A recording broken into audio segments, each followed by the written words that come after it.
Je souhaiterais donc intervenir à l'occasion de l'examen de cet article 1er sur la situation particulière des infirmiers et infirmières anesthésistes diplômés d'État, ce que l'on appelle les IADE. J'ai déjà eu l'occasion d'intervenir en commission des affaires sociales et dans cet hémicycle pour relayer leur lutte pour la reconnaissance de leurs compétences.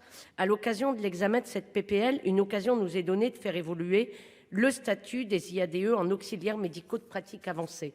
Pour rappel, en février 2021, nous débattions déjà favorablement de ce dossier pour finalement voir les IADE confrontés à un blocage gouvernemental. Depuis janvier 2022, ils attendent que les engagements de ce même gouvernement se concrétisent. La seule réponse qui a été donnée jusqu'en octobre dernier était l'absence de vecteur législatif. Nous y sommes. Tout est réuni pour leur attribuer enfin un statut à la hauteur de leur valeur au sein de notre système de soins.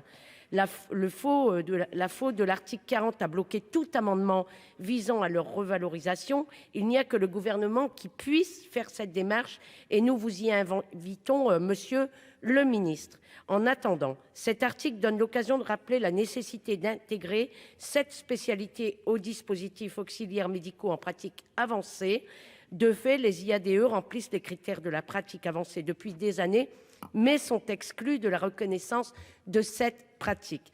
À l'heure où le gouvernement souhaite faire reconnaître toutes les spécialités infirmières en pratique avancée, il y a un risque réel de disparition des IADE.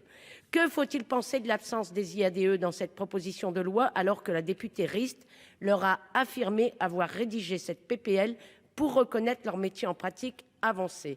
Que faut-il penser de tous les amendements déposés, tous tombés à la faveur de l'article 40?